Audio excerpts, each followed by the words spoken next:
주님을 사랑하는 마음으로 주의 상전에 찾아오신 우리 성도님들과 영상으로 예배드리는 모든 성도님들 가운데 하나님의 은혜와 인자와 자비하심과 긍휼이 가득 넘치시기를 축복합니다.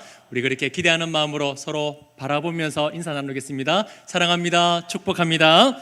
사랑합니다. 축복합니다. 아멘.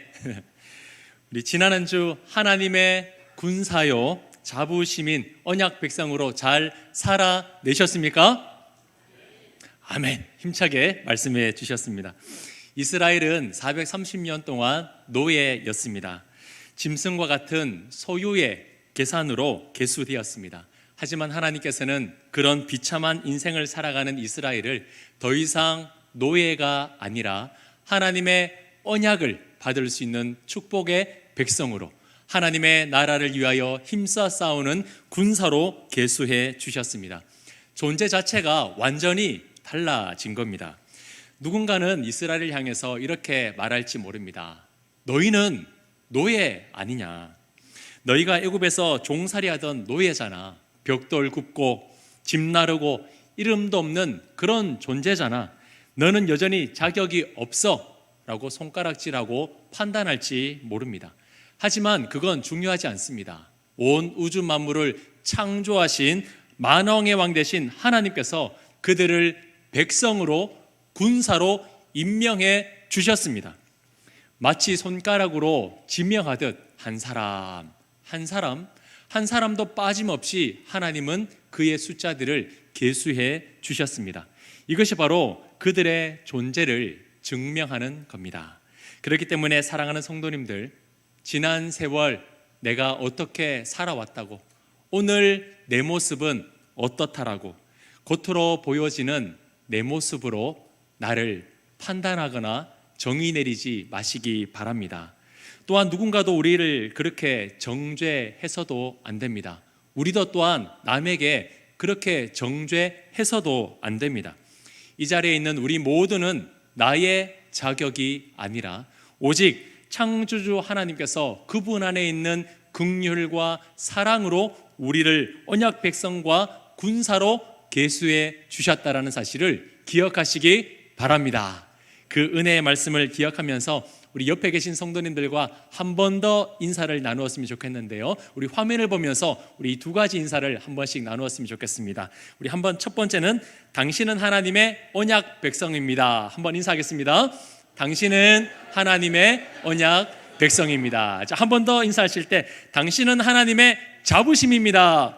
당신은 하나님의 자부심입니다. 아멘. 믿으십니까? 아멘. 우리는 하나님의 언약 백성이요 하나님의 자부심입니다. 누가 그 언약 백성과 자부심을 상처 줄 수가 있겠습니까? 우리 모두가 그런 귀한 존재라는 것을 기억하고 매일마다 매주마다 마음껏 축복하며 하나님의 사랑을 나눌 수 있는 성문 공동체가 될 수 있기를 간절히 소망합니다. 아멘. 자, 이번 주에는 이제 모세오경 마지막 성경인 신명기 말씀을 이제 함께 나누게 됩니다. 자, 먼저 제목의 뜻을 한번 살펴봐야 되겠죠. 자, 히브리어로 이 신명기의 제목은 엘레 하데 바림.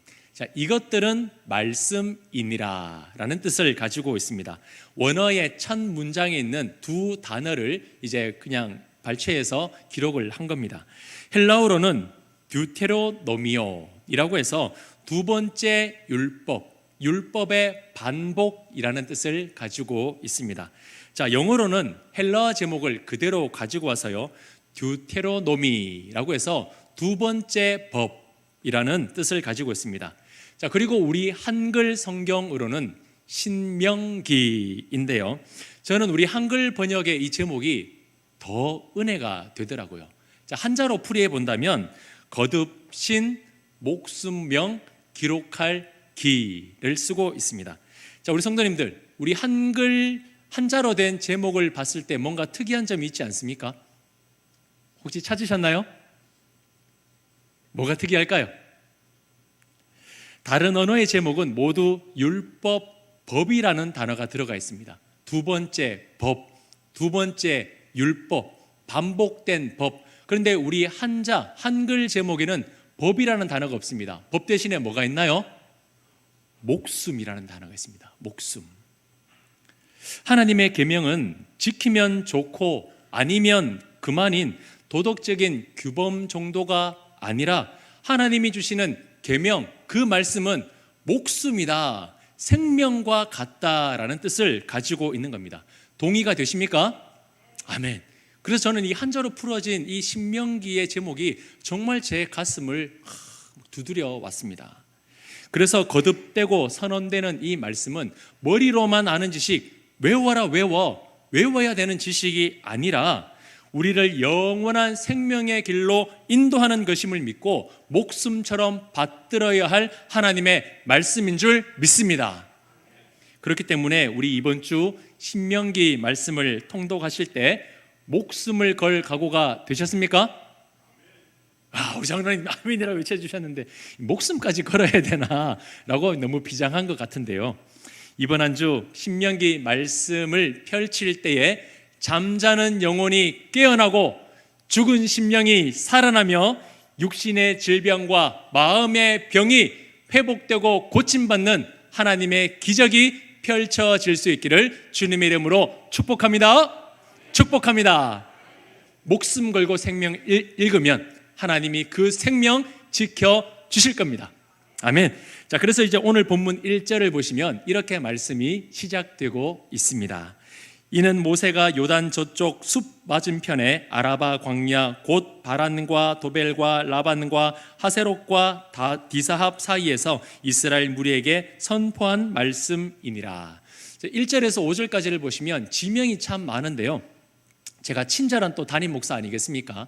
우리 성도님들이 이것이 도대체 어디인가라고 궁금해하실까봐 지도를 하나 준비를 했습니다.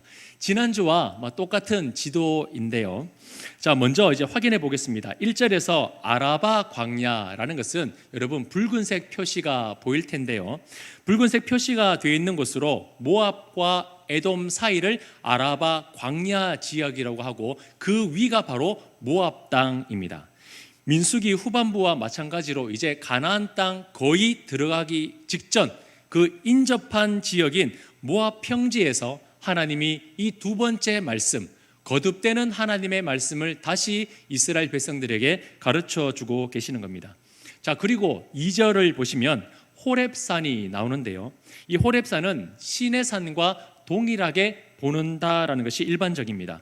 그래서 이 제일 아래에 있는 시내산, 이제 호렙산에서 출발을 해서 세일산인 에돔 지역, 세일산이라는 것은 산 하나 이름이 아니라 이제 에돔이 있는 지역을 세일산, 그 지역이라고 말합니다. 자, 그 지역을 거쳐서 이제 가데스 바네아까지 가는데 그 거리가 얼마였다라고 2절에 기록되어 있습니까? 10하룻길이었다라고 기록되어 있습니다. 거리상으로 본다면 약 300km 정도 됩니다. 그래서 성인이 하루에 25km에서 30km를 걸을 때에 이제 열흘, 길게는 10하룻길 정도 되는 것이죠. 자, 그렇다면 그 위를 보시면 이제 가데스 바네아에서 이제 가나안 땅인 여리고까지 거리가 얼마이냐라고 했을 때에 학자들은 약 200km에서 250km 정도라, 직선 거리로 따졌을 때에 그 정도 거리입니다. 자, 여러분 300km가 11일 걸렸다면 250km 정도면 며칠 걸릴까요? 7일이나 길게는 8일 정도 걸리지 않겠습니까? 그런데 이 짧은 거리를 들어가는데 얼마의 시간이 걸렸다고요?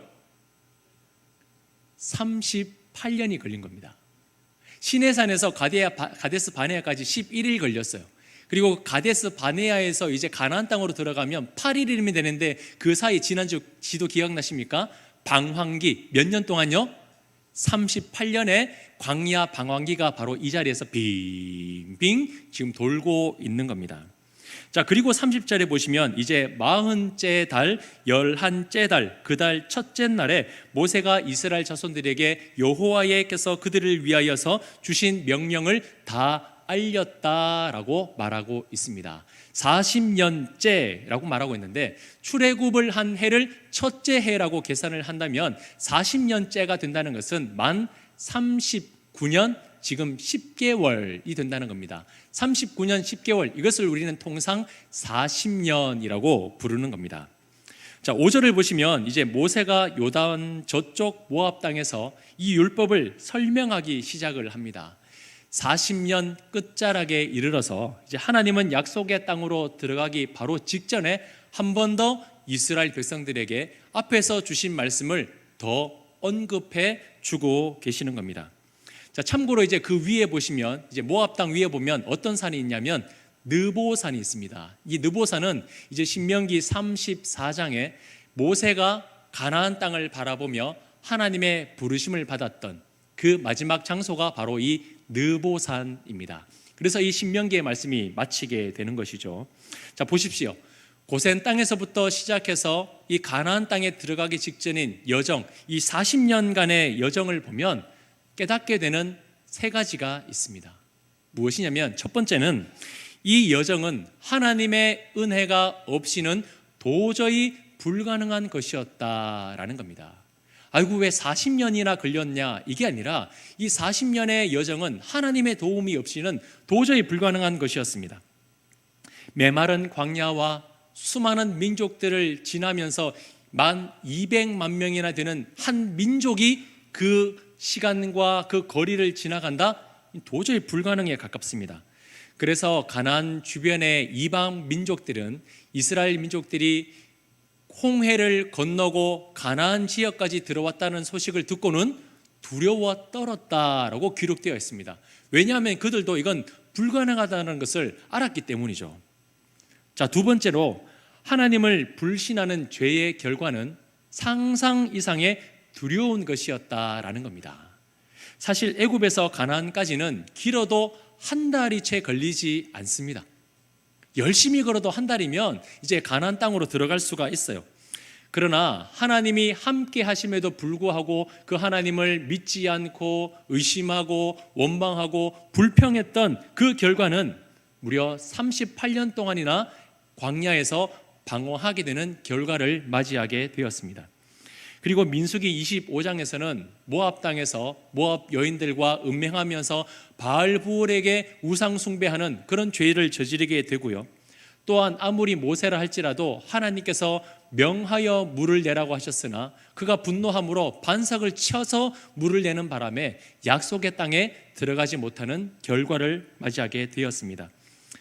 이 정도는 괜찮지 않을까? 아이고, 남들도 이 정도는 다 하는데 하나님 나라에서는 통하지 않습니다. 새롭게 세워지는 나라에서는 결코 작은 죄도 하나님은 용납하지 않으시고, 특히 하나님께 불순종하고 우상 숭배를 하는 죄만큼은 하나님은 결코 용납하거나 넘어가시는 것이 아니라 그에 대한 대가를 받게 하시는 두려운 심판을 그들로 하여금 체험되게 하셨습니다. 그래서 그들은 죄의 대가를 이 광야 40년 동안 알게 되었습니다. 하나님께 불순종하는 것이 얼마나 큰 죄악인가, 이 죄악을 인하여서 우리는 얼마나 큰 심판을 받게 되는가, 그것을 경험하게 된 거죠. 자, 마지막 세 번째는 하나님의 은혜와 사랑은 이스라엘의 죄보다 더 크시다라는 겁니다. 하나님께서 이스라엘 백성들을 끝까지 인도하신 이유가 뭘까요? 왜 40년 동안 굳이 이 말 안 듣는 백성을 가나안 땅으로 인도하신 이유가 무엇이겠습니까? 그 이유를 이스라엘에게서 찾으면 찾을 수가 없습니다. 단 하나도 그들을 40년 동안 책임져야 될 이유가 이스라엘에서 찾으면 하나도 없는 거예요. 노예에서 건져주었으나 배고프다, 목마르다, 힘들다, 다시 애굽으로 돌아가고 싶다, 늘 원망하고 불평하지 않습니까? 금송아지 만들어서 이것이 우리의 하나님이다, 형상을 만들어서 숭배하지 않습니까? 이런 배신과 반역이 어디에 있습니까?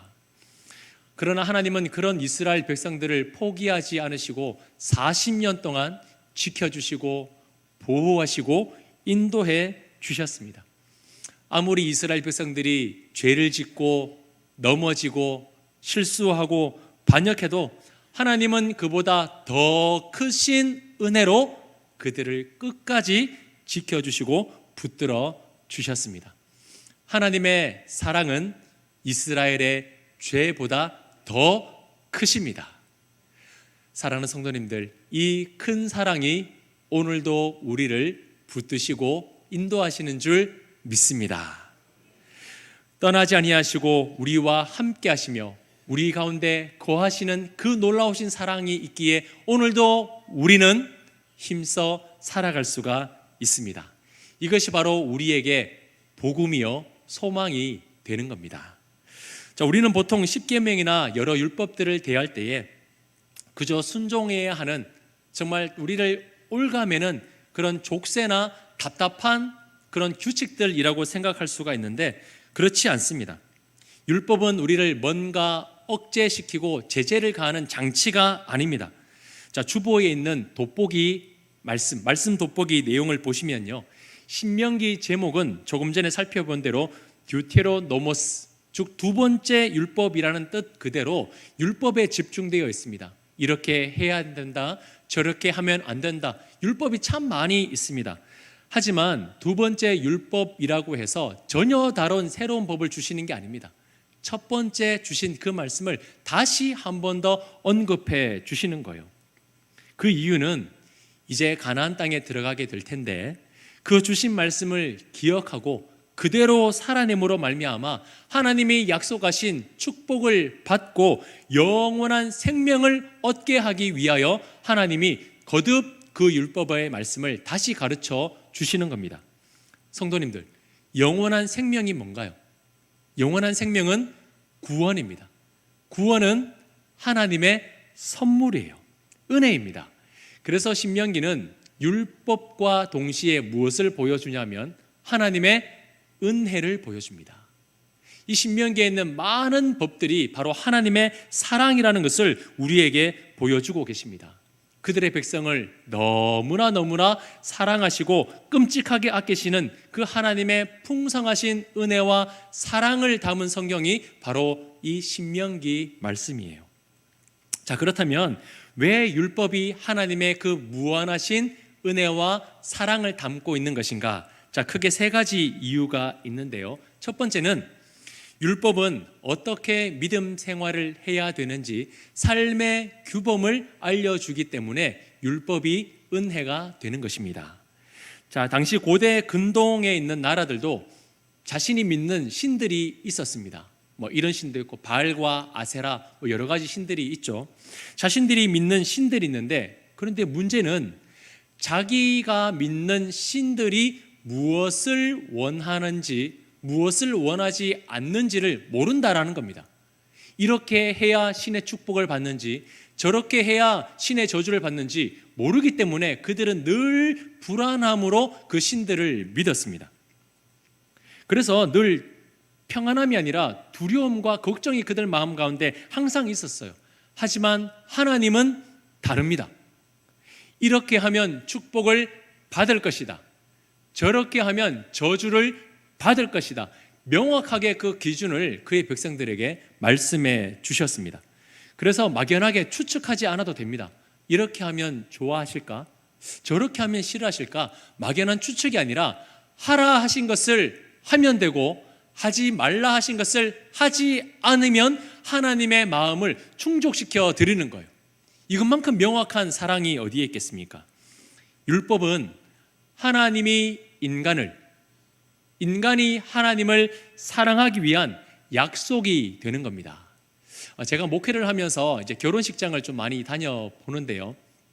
요즘 젊은 세대들 결혼 풍습은 조금 문화들이 다른 것 같아요. 요즘에는 재미있고 추억에 남을 만한 그런 순서들을 많이 넣는데 좀 이런 일들이 많았습니다. 결혼 서약 10계명이라고 해서 이제 신혼부부 두 사람이 앞으로 우리 신혼 생활에서는 이것을 지키자라고 둘이 합의해서 이제 청중들에게, 하객들에게 이야기하는 시간을 많이 가지더라고요. 그 중에 재미있는 게 몇 가지가 있어서 좀 소개해 드리려고 합니다. 자, 요리.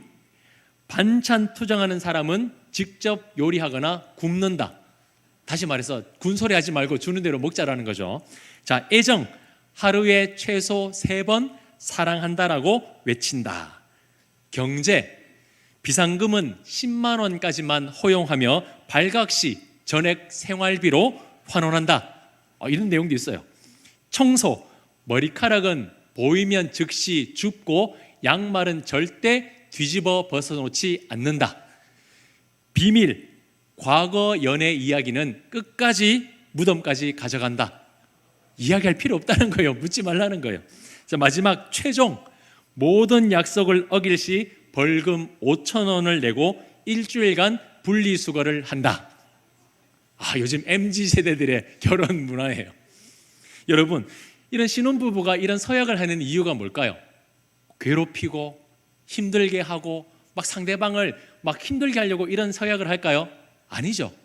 너와 당신이 서로 존중하면서 정말 행복하게 신앙생활 하자고 서로 약속하는 것 아니겠습니까? 서로에게 약점이 되고 또 그것을 다룰 수 있는 것들을 하지 않기로 약속하면서 더 행복하게 살자고 약속을 하는 겁니다. 하나님께서 주시는 율법도 마찬가지예요. 율법은 우리를 가두거나 힘들게 하거나 어렵게 하는 것이 아니라 그 진리 안에서 자유를 누리며 더 행복하게 사랑하기 위한 하나님의 은혜라는 것을 기억하시기 바랍니다. 그래서 신명기 말씀을 읽어낼 때에는 아이고 뭐 이렇게 복잡할까, 왜 이렇게 어려울까, 왜 이렇게 불필요한 것들이 많을까, 이게 아니라 하나님이 우리와 행복하게 살기 위해서, 이 인간들과 함께 살아가기 위해서 하나님이 이런 약속들을 주시는구나 하는 관점으로 말씀을 읽어보시면 참 은혜가 될 겁니다. 자, 두 번째, 율법이 은혜가 되는 이유는 하나님께 나아가는 길을 보여주기 때문입니다. 신명기 30장 16절에 이렇게 기록되어 있는데요, 화면을 보면서 같이 읽어보겠습니다. 곧 내가 오늘 내게 명령하여 내 하나님 여호와를 사랑하고 그 모든 길로 행하며 규례와 법도를 지키라 하는 것이라. 그리하면 내가 생존하며 번성할 것이요 내가 가서 차지할 땅에서 내게 복을 주실 것임이니라. 아멘. 율법은 어떻게 하나님을 사랑할 수 있는지 알려주는 길잡이가 됩니다. 어떨 때에는 내 마음이 불붙는 것 같아서 열정이 넘쳐서 더 합니다. 그러나 어떨 때에는 내 마음이 냉랭해지고 차갑고 식어서 뭐 다 못해드리는 것도 있죠. 어떨 때에는 내 생명까지라도 드리고 싶다 할 때도 있지만, 어떨 때에는 이것도 못하겠다라고 내려놓을 때도 있습니다. 내 안에 열정이 넘치면 하나님을 사랑하는 것 같고, 내 안에 냉랭해지면 하나님이 멀리 있는 것 같은 것, 그건 진짜 사랑이 아니에요. 그건 내 감정에 불과합니다. 하나님을 사랑한다는 것, 하나님이 나와 함께하고 계신다는 것은 내 감정이 아니라 무엇으로 알 수 있냐면 하나님의 말씀이 내 삶에 있느냐 없느냐, 거기에 달려 있다라는 겁니다. 말로만 나더러 주여 주여 하는 자마다 천국에 들어가는 것이 아니요 다만 하늘에 계신 내 아버지의 뜻대로 행하는 자라야 바로 그곳에 들어간다라고 예수님께서 말씀하셨습니다. 말뿐이 아니라 하나님이 주신 그 생명의 말씀을 간직하고 새기며 살아내는 것이야말로 하나님을 사랑하는 것이요 그분께로 나아가는 길이다라는 것을 우리에게 분명하게 말씀해 놓으셨습니다. 그 하나님께로 나아갈 수 있는 길, 하나님의 사랑하는 그 뜻을 알 수 있는 길, 그것을 바로 66권 성경에 하나님은 일일이 다 기록해 주셨습니다. 그 말씀대로 사는 자만이 하나님께서 예비해 놓으신 생명의 길로 들어갈 수 있다는 사실을 믿으시기 바랍니다. 그래서 말씀은 선택이 아니라 목숨명, 내 생명 걸고 지켜야 하고 내 생명과 같다라는 사실을 기억하면서 매일 읽으시고 가슴에 새기시고 살아내시기를 주님의 이름으로 축복합니다. 자, 마지막 세 번째, 율법이 은혜가 되는 이유는 죄를 용서받는 방법을 알려주기 때문입니다. 죄 용서 어떻게 받나? 제가 앞서 말했듯이 이방의 신들을, 이방 사람들은 우상들을 믿는 사람은 이걸 좋아하는지 저걸 좋아하는지 그 신들의 뜻을 알지 못해서 늘 불안합니다. 그래서 뭐라도 더 하고 뭐라도 더 꺼내놓는 거죠. 그런데 하나님은 다릅니다. 하나님은 우리의 죄를 용서받는 방법에 대해서 성경에 명확하게 기록해 주셨습니다. 하나님께서 모세를 통해 이스라엘 백성들에게 두 번째 율법을 주시는 이유는 다른 게 아닙니다. 너무 중요하니까 절대 잊어버리지 말고 반드시 이대로 살아라, 이대로 살아야 한다라는 그 하나님의 간절한 마음이 이 안에 담겨 있는 겁니다. 자, 그러면 뭐가 중요하죠? 신명기 30장 19절 말씀, 우리 화면을 보면서 같이 한번 읽겠습니다. 시작. 내가 오늘 하늘과 땅을 불러 너희에게 증거를 삼노라.